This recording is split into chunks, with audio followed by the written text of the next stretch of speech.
Ini untuk Dzulhijjah. Sekarang kita masuk bulan Muharram. Masih ada waktu ya? Masih ada ya?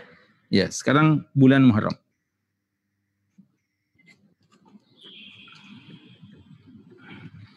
Nah, ini lebih sedikit insya Allah ya. Harap bersabar. Untuk bulan Muharram, bulan pertama dari bulan-bulan yang ada. Pertama, kita sebutkan keutamaan bulan Muharram. Apa keutamaan bulan Muharram? Allah Subhanahu wa taala melalui lisan nabinya sallallahu alaihi wasallam menamakan bulan tersebut sebagai Syahrullah, bulannya Allah. Ya, dalam hadis Muslim dikatakan wa afdhal siyam ba'da Ramadan siyam syahrillahi al-Muharram. Puasa yang paling afdal setelah Ramadan adalah puasa di bulannya Allah, bulan Muharram. Dan ingat, kita semua hamba Allah. Tapi Allah tidak menisbatkan hambanya kepada dia kecuali keutamaan hamba tersebut. Makanya ulama kita menjelaskan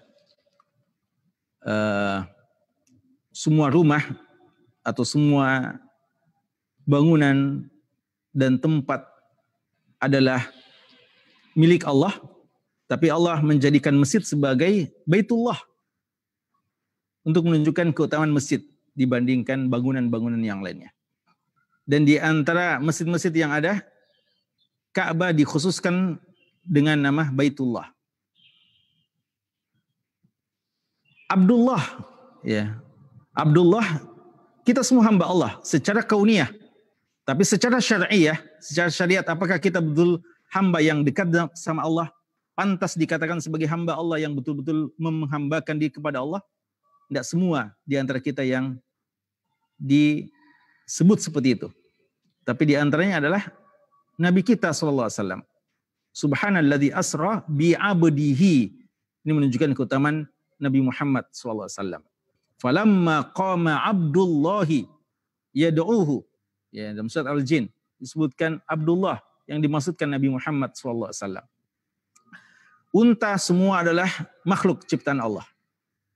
Tapi Allah menamakan unta Nabi Saleh yang Allah jadikan ujian bagi kaum Samud itu dengan naqatallah, yang sangat lancang kaum Samud membunuhnya, padahal dialah untanya Allah. Ketika disebut sebagai unta Allah, berarti dia unta yang lebih utama daripada unta-unta lainnya. Maka bulan Muharram juga menjadi istimewa karena tidak ada bulan yang 12 itu dinisbatkan kepada Allah Syahrullah selain bulan Muharram. Jadi Syahrullah adalah bulan Muharram. Ini kehormatan untuk bulan Muharram. Hasan al-Basri rahimahullah pernah berkata, dan ini disebutkan, dinukil oleh Ibnu Rajab dalam Lataiful Ma'arif, tabi'in yang mulia Hasan al-Basri mengatakan, Allah memulai tahunnya dengan bulan haram, yaitu bulan Muharram, dan mengakhiri waktu setahun juga dengan bulan haram, yaitu bulan Dzulhijjah. Lalu tidak ada bulan yang lebih agung di sisi Allah setelah Ramadan melebihi bulan Muharram. Nah, ini tarjihnya Hasan al-Basri, seperti yang kita katakan tadi, ya. Jadi setelah bulan Ramadan, maka bulan yang paling afdal 4 bulan haram. Dan di antara 4 bulan haram ini ada khilaf. Khususnya yang paling runcing khilafnya, yang paling banyak khilafnya adalah mana lebih afdal, Dzulhijjah atau Muharram. Ada yang mengatakan Dzulhijjah, tapi kalau Hasan al-Basri rahimahullah, tabi'in yang mulia ini mentarjihkan bulan Muharram. Lebih dia. Kemudian Abu Utsman An-Nahdi, ya, tabi'in juga, ya, Abdurrahman bin Mul. Beliau mengatakan dahulu mereka, ini tabi'in, berarti kata-kata kanu dahulu itu sahabat atau tabi'in yang lebih dahulu daripada beliau. Dulu mereka mengagungkan 3 waktu. Ya, walaupun salaf itu kalau kita lihat dalam sejarah hidup mereka, biografi mereka, kalau kita lihat-lihat, kita sampai menduga mereka itu kerjanya semua ibadah saja terus. Ya. Begitu rajin ibadah, begitu rajin mengagungkan syiar-syiar Allah. Tapi menurut Abu Utsman An-Nahdi, para salaf paling mengagungkan 3 waktu yang dinamakan 3-10. Apa 3-10 itu? 10 hari awal Dzulhijjah dan 10 akhir bulan Ramadan, 10 hari awal bulan Dzulhijjah dan 10 hari awal bulan Muharram. Jadi salaf nampaknya, ya, kalau tadi seperti tadi, bulan Dzulhijjah secara umum adalah bulan yang mulia, tapi yang paling mulia 10 hari pertamanya, lalu 3 hari setelahnya. Ternyata juga untuk Muharram ini, walaupun setahu kami tidak ada dalil khusus, tapi Muharram ini yang 29 atau 30 hari, mereka juga menjadikan 10 hari awal dari Muharram lebih diutamakan daripada yang lainnya. Apalagi memang di antara hari yang paling afdal di bulan Muharram adalah hari Asyura. Dan sebelumnya hari Tasu'a. Dan 9, 10 itu adanya di 10 hari pertama bulan Muharram. Apa yang menunjukkan keutamaan bulan Muharram? Nah, ini sekaligus menyebutkan amalan-amalannya. Ya, ini sekaligus kita sebutkan amalan-amalannya. Dari seluruh ibadah yang dianjurkan diperbanyak di bulan Muharram, karena dia adalah bulan haram. Maka kaidah yang kita sudah sebutkan, selama dia bulan haram, mari kita perbanyak kebaikan-kebaikan di situ. Namun ibadah yang paling khusus, kalau tadi di Dzulhijjah, ibadah yang paling khusus apa? Haji, kurban, dan dzikir, dan juga puasa. Ya. Adapun di bulan Muharram, nomor 1 yang paling afdal amalan di bulan Muharram adalah berpuasa. Dan dalam hadis Muslim yang kita kutip ini, Nabi SAW bersabda, afdalus siyami ba'da Ramadan, siyam syahrillahil Muharram. Seafdal-afdal puasa setelah puasa Ramadan adalah puasa di bulan Muharram. Ulama menjelaskan, seperti Imam Nawawi dan yang lainnya, bahwa ini dalil secara umum puasa di bulan Muharram itu dianjurkan. Artinya, kalau ada orang yang mau memperbanyak puasa di bulan Muharram, silahkan. Karena seafdal-afdal puasa setelah bulan Ramadan, memperbanyak puasa sunnah di bulan Muharram. Cuma ada sedikit pertanyaan yang diajukan oleh para ulama kita. Kalau memang puasa bulan Muharram, puasa yang paling afdal, kenapa dalam kenyataan hidup Nabi kita SAW, beliau paling banyak puasa setelah puasa Ramadan, puasa di bulan apa? Sya'ban. Ya. Nabi kita SAW paling banyak puasanya, puasa sunnahnya, bulan yang paling banyak beliau berpuasa sunnah setelah puasa Ramadan tentunya yang wajib adalah di bulan Sya'ban. Bahkan sampai-sampai digambarkan sebagian oleh istri beliau bahwa beliau hampir-hampir dikatakan puasa seluruh Sya'ban. Kenapa bukan justru di bulan Muharram? Padahal beliau sendiri mengatakan ya dia adalah puasa yang paling afdal setelah Ramadan. Ada beberapa jawaban ulama kita. Di antaranya Imam Nawawi mengatakan bahwa boleh jadi apa yang beliau lakukan memperbanyak puasa Sya'ban itu sebelum beliau mengetahui bahwa puasa yang lebih afdal itu dipuasa di bulan Muharram. Itu salah satu taklil yang disebutkan ulama kita. Dan ada juga yang mengatakan bahwa boleh jadi karena ada beberapa halangan-halangan uzur beliau di bulan Muharram sampai beliau tidak sempat memperbanyak puasa di bulan Muharram tersebut. Dan waktu yang lebih lapang bagi beliau bulan Sya'ban. Tapi cukuplah penyampaian beliau ini bahwa sebaik-baik puasa setelah Ramadan puasa Muharram sebagai dalil untuk kita memperbanyak puasa di bulan Muharram.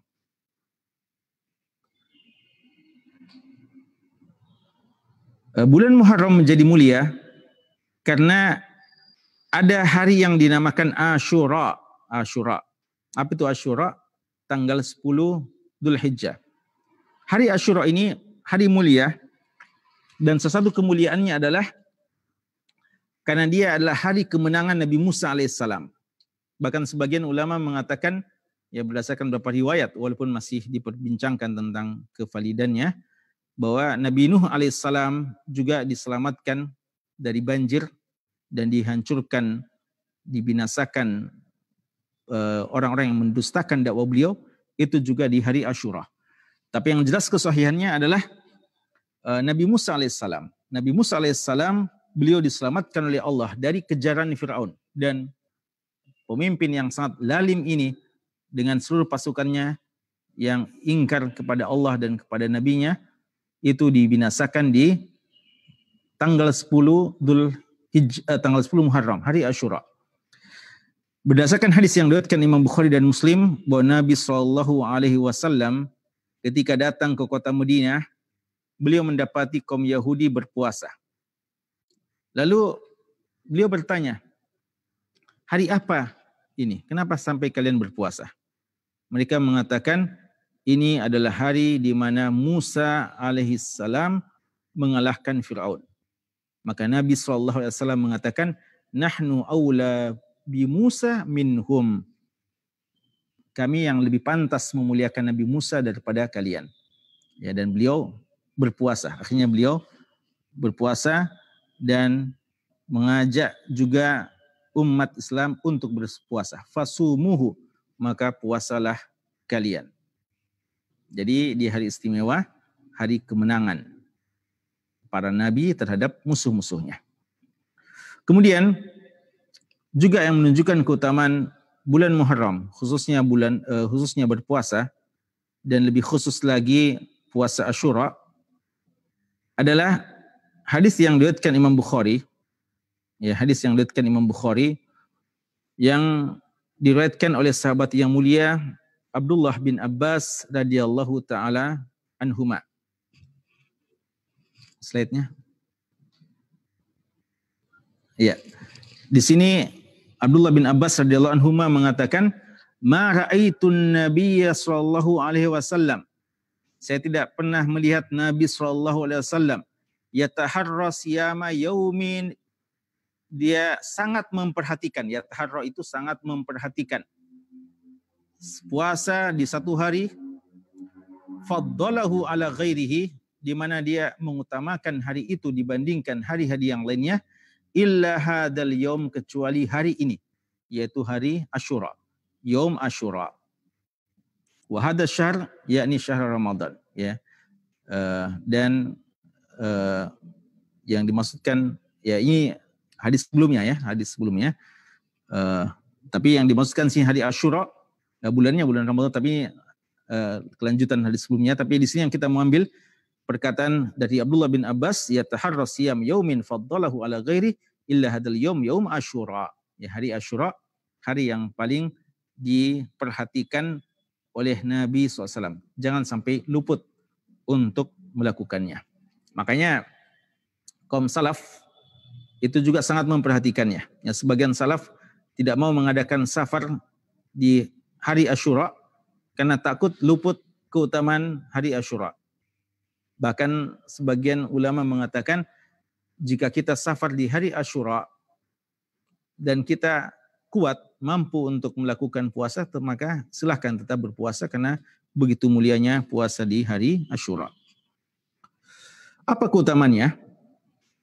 Puasa Asyura ini dalam hadis Muslim, masih dari hadis Abu Qatadah, ya tadi satu paket ya.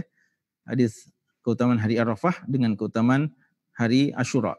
Dari hadis Abu Qatadah radhiyallahu anhu, Nabi SAW bersabda ketika ditanya puasa Arafah, beliau mengatakan menghapuskan dosa 2 tahun.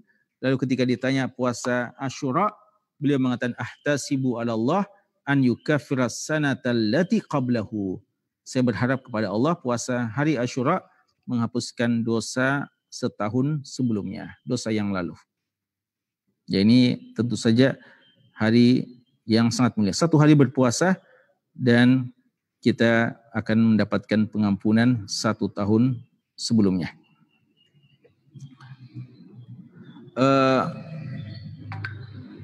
Juga di sini, ya antum bisa lihat di situ slide-nya sebelumnya. Ya, situ ada dikatakan wa yustahabbu siyam yaumit tasi' mal ashr li hadis, ya. Dan juga dianjurkan berpuasa di tanggal 9 Dzulhijjah. Jadi walaupun Nabi kita SAW itu mengkhususkan puasa Asyura, tapi ulama mengatakan juga dianjurkan puasa sehari sebelumnya, yaitu puasa Tasu'a atau puasa Yaumut Tasi', 9 Muharram. Karena Nabi SAW bersabda, ya, la in ishtu atau la in baqitu ilal qabil la asumanna tasi. Hadis Muslim juga. Ketika diinformasikan bahwa ternyata orang Yahudi juga masih berpuasa di hari Asyura, maka beliau mau menyelisihi orang Yahudi, maka beliau beliau berniat, berazam, kalau tahun depan masih hidup, beliau akan puasa tanggal 9 juga, ya, tanggal 9 Dzulhijjah. Walaupun Allah menakdirkan beliau tidak lagi mendapati tahun tersebut, tahun depannya, tapi azam beliau sudah menjadi bagian syariat. Karena itu ulama kita mengatakan kesempurnaan puasa Asyura adalah ketika kita puasa sehari sebelumnya dan puasa puncaknya di hari Asyura. Dan jika kita tidak sanggup, maka kita boleh cukup dengan hari Asyura. Dan sebagian mengatakan bahwa kalau tidak sempat puasa tanggal 9 agar menyelesaikan kaum Yahudi, maka kita puasa juga satu hari setelahnya. Walaupun puasa tanggal 11 Dzulhijjah secara khusus hadisnya lemah, tapi untuk menyelesaikan Yahudi lalu kita belum sempat puasa tanggal 9-nya, maka sebaiknya juga puasa tanggal 11-nya. Dan yang paling bagus lagi kalau kita memperbanyak puasa berdasarkan keumuman hadis tadi. Hadis yang menjelaskan bahwa sebaik-baik puasa setelah Ramadan puasa di bulan Muharram. Bagaimana anak kecil? Ternyata anak kecil pun dianjurkan untuk berpuasa. Ya, diajari oleh kaum salaf. Ya, karena ini puasa Asyura memang ini kalau dilihat sejarahnya, ini puasa diwajibkan sebelum datangnya puasa Ramadan. Ya, nanti setelah datang puasa Ramadan tahun kedua Hijriah, barulah puasa Asyura gugur kewajibannya. Akhirnya menjadi puasa sunnah. Ketika awal kali diperintahkan puasa Asyura, sahabat yang mulia, seorang wanita yang alim, yang Salihah Rubai bintu Muawiz bin Afra radhiyallahu anha, beliau mengatakan, arsala Rasulullah sallallahu alaihi wasallam ghadata Asyura ila qural ansar allati haula al-Madinah, man kana asbaha sha'ima falyutimma shaumahu wa man kana asbaha muftiran falyutimma baqiyata yaumihi. Ini ketika Nabi sallallahu alaihi wasallam awal kali mau menegaskan tentang pentingnya puasa Asyura. Nabi sallallahu alaihi wasallam mengutus seseorang untuk mengumumkan di hari Asyura di kampung-kampung Ansar. Apa pengumumannya? Dan di sekitar kota Madinah diumumkan, siapa yang sudah puasa hari Asyura hari itu, maka lanjutkan puasanya. Dan siapa yang pagi-pagi sudah berbuka, dalam artian tidak puasa, tidak niatan puasa, maka untuk menghargai keutamaan Asyura, maka sisanya sejak pengumuman ini, sejak diumumkan, maka jangan lagi dia makan. Ya, walaupun dia sudah tidak puasa karena sejak sudah buka tadi, sudah makan pagi, tapi untuk menghargai keutamaan Asyura, maka sisa waktu itu, siang atau sore kah, itu dia menahan diri sampai waktu malam hari. Bagaimana respon para sahabat? Kata Rubai bintu Muawiz, fakunna ba'da makluman tersebut, kami selalu puasa Asyura. Lalu wa nusawwimu sibyanana sighar. Bahkan anak-anak kecil saja kami ajari untuk puasa Asyura. Ya, jadi bagus itu ya. Kalau di rumah-rumah nanti 10 Muharram diajari juga puasa Asyura. Anak-anak kita semuanya. Ya, utama yang sudah bisa ya. Anak-anak yang sudah bisa untuk berpuasa. Walaupun belum balik, yang penting dia sudah mumayyiz, sudah bisa membedakan yang baik dan yang buruk, maka ajari, tarbiyah dia dengan puasa sunnah Asyura. Nusawi musibiyana nasigar minhum insyaallah, ya, sesuai dengan kehendak Allah. Wa nadhhabu ilal masjid, ya, kami ke masjid. Bagaimana anak-anak yang kadang lapar ya, kalau sudah lama sekali belum makan. Fanaj'alu lahumul lu'bah, kita buatkan lu'bah ya. Minal ihan ya, dari al-ihan ya, jadi semacam adonan-adonan ya, roti atau yang semacamnya. Buatkan mainan-mainan ya, semacam boneka-boneka atau mainan-mainan lah ya. Fa idza baka ahaduhum 'ala ta'ami, kalau kelaparan sudah anak kecil ya kan, kalau sudah habis main bosan lagi minta makan ya. Setelah makan sedikit ya, kalau anak kecil biasanya sedikit, lalu setelah itu dia lanjut lagi main. Itu kerjanya anak kecil. Tapi ini kok capek bermain, tidak bisa makan karena puasa. Maka disiapkan lagi mainan ya, yang untuk menarik perhatiannya sampai lupa untuk makan.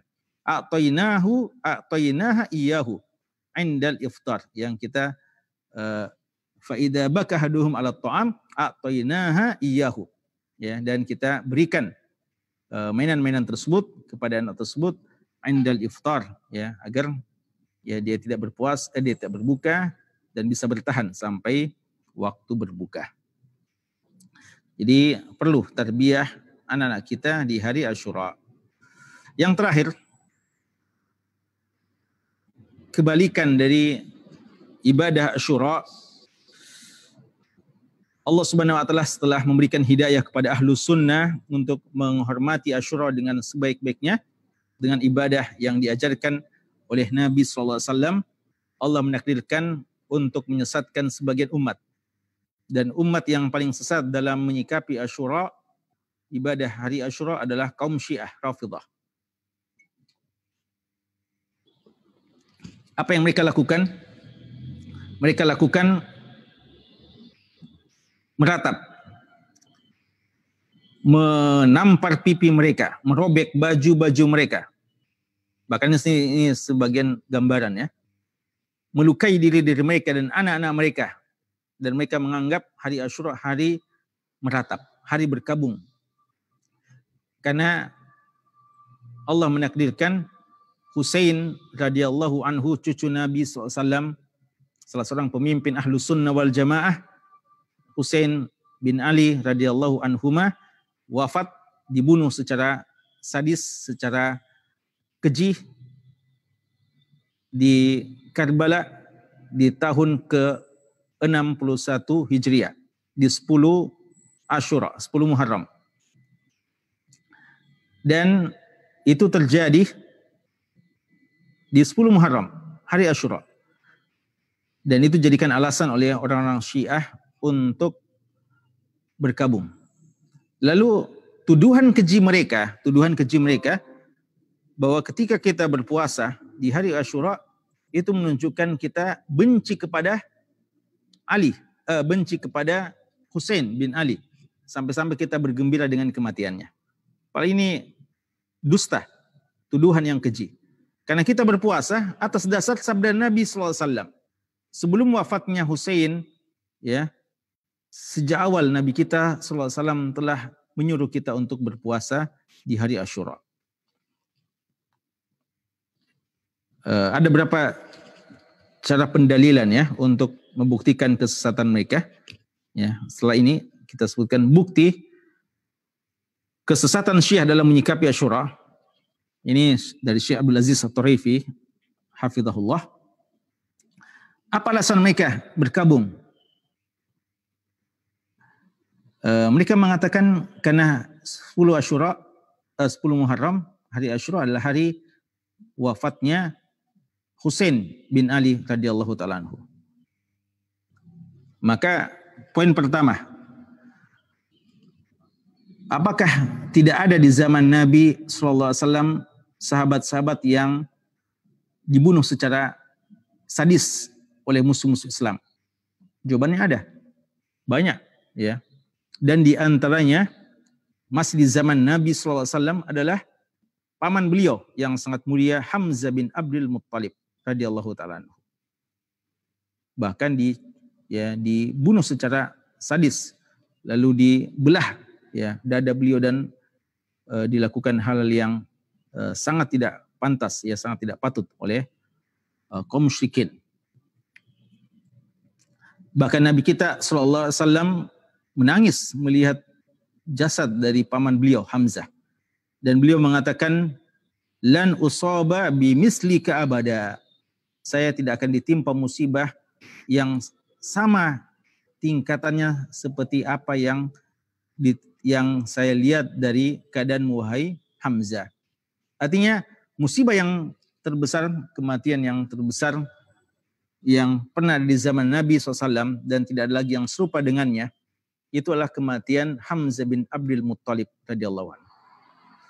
Tapi coba lihat, apakah Nabi SAW menjadikan hari kematian Hamzah bin Abdul Muttalib, paman beliau yang sangat beliau cintai, sebagai hari untuk berkabung nasional, berkabung berkabung tahunan ya, di tengah-tengah kaum muslimin? Tidak sama sekali. Padahal itu musibah yang sangat besar dan perlakuannya juga sangat-sangat sadis, sangat tidak berperi kemanusiaan. Tapi beliau walaupun sedih, beliau tidak akan melakukan hal yang Allah murkai.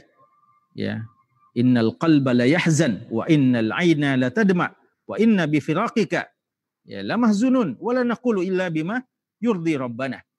Ya, kita tidak akan mengatakan dan melakukan hal-hal yang tidak diridhoi oleh Allah Subhanahu wa taala. Jelas perbuatan yang dilakukan oleh Syiah hari ini adalah perbuatan meratap yang merupakan warisan-warisan jahiliyah.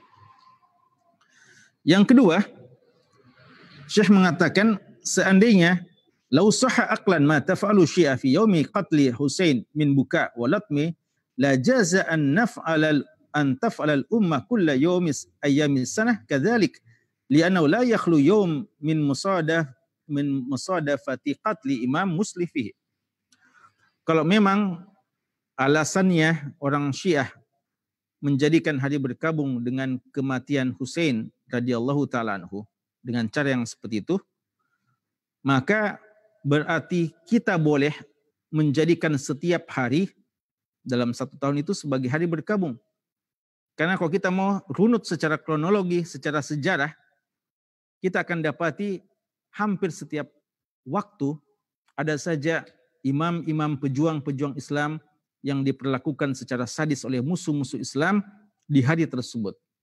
Jadi bukan cuma 10 Muharram di tahun kematian Husain. Kita akan direpotkan untuk tiap hari hanya berkabung saja. Ya, jadi kalau itu alasannya, maka seharusnya kalau kita mau fair, ya kita mau jujur dan mau benar dalam pendalilan, maka seharusnya kita juga lakukan itu kepada imam-imam kaum muslimin yang lainnya. Yang terakhir, bahwa Ali bin Abi Thalib radhiyallahu anhu juga dibunuh secara sadis. Dan waktu itu anak beliau Husain masih hidup 21 tahun setelahnya. Ya. Ali bin Abi Thalib wafat, dibunuh oleh Abdurrahman bin Muljam itu tahun ke-40 Hijriah. Dan Husain wafat dibunuh tahun 61 Hijriah. Masa 21 tahun ini Husain menyaksikan dan tahu, ya, hadir, tahu bagaimana bapaknya dibunuh. Dan bapaknya jelas Ali radhiyallahu anhu lebih mulia daripada Husain. Tapi apa sikap Husain yang menjadi panutan bagi orang Syiah, yang Syiah mengklaim sebagai panutan mereka? Kalau mereka jujur mau mengikuti Husain radhiyallahu anhu, Husain radhiyallahu taala anhu tidak pernah menjadikan kematian bapaknya sebagai hari berkabung. Dan pertanyaan besar, kenapa kalian wahai Syiah tidak melakukan juga hal yang sama kepada kematian kematian Ali? Walaupun kita tidak suruh ya, agar tidak bertambah lagi bid'ah mereka. Tapi kalau mereka alasannya itu yang mereka jadikan alasan terhadap Husain, maka kenapa kalian tidak melakukan yang sama kepada bapak dari Husain, Ali radhiyallahu taala anhu? Dan memang demikianlah, kalau hawa nafsu yang berbicara, maka selalu saja ada sesuatu yang menjadikan alasan walaupun sangat jauh dari dalil-dalil dan jauh dari akal yang sehat. Yang paling terakhir, di hari Asyura ada sebagian hadis yang menganjurkan at-tawassu' atau tausi'ah, man wassa'ah ala iyalihi ya yaum Asyura. Barang siapa yang berlapang-lapang pada hari Asyura. Dan ada juga anjuran pada hari Asyura mandi khusus, lalu bercelak, lalu menyemir rambut, dan berhias secara khusus. Apakah hari Asyura memang juga layak dijadikan hari raya bagi kita umat Islam? 10 Muharram itu kita juga berpakaian yang bagus-bagus seperti hari raya, lalu kita juga memperbanyak makanan-makanan, saling berbagi. Jawabannya bahwa hadis-hadis yang menerangkan hal tersebut tidak ada derajatnya sahih. Walaupun sebagian ulama menganggap bisa digunakan dalam bab fadail a'mal.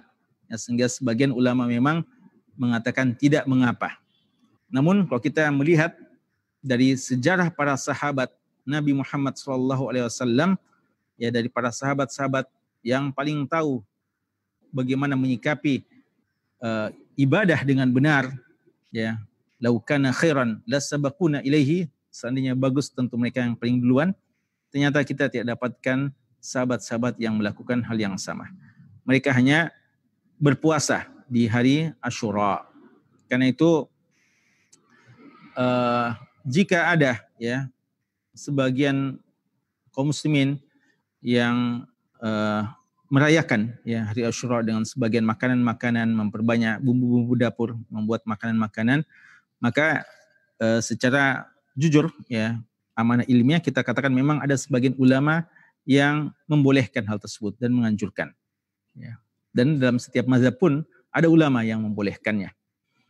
Namun dasar yang mereka gunakan adalah hadis-hadis yang dhaif, yang menurut sebagian ulama kita tidak bisa dijadikan hujah, apatah lagi pengamalan sahabat tidak menunjukkan hal tersebut. Namun tentu saja ala kulli hal, walaupun bagi kita kurang tepat, namun itu tidak sama dengan yang dilakukan oleh Syiah. Ya, jadi yang dilakukan oleh Syiah jelas kesesatannya. Adapun yang dilakukan oleh sebagian ahlu sunnah dengan cara-cara yang seperti itu bagi kita kurang tepat, namun kekeliruannya atau yang dilakukannya tidak sama derajat ya, tidak sama derajat kesalahannya, kekeliruannya dengan apa yang dilakukan oleh Syiah. Itu sudah jelas kekeliruannya tanpa ada keraguan dan tanpa ada khilaf antara ahlu sunnah. Adapun merayakan hari Asyura dengan merayakannya seperti hari raya, maka ini yang rajih wallahu alam tidak tepat, kurang tepat berdasarkan dalil-dalil yang ada dan contoh-contoh dari para sahabat Nabi SAW. Karena hari Asyura adalah untuk dan mari kita agungkan, dicontohkan dan di Muhammad SAW. Sekalian yang bisa kan terkait dengan dia ini bulan Muharram tadi serta amalan-amalan manfaat. Allah Ta'ala alam. Sallallahu Nabi Muhammad wa alihi wasahbihi Allahi Rabbil Alamin.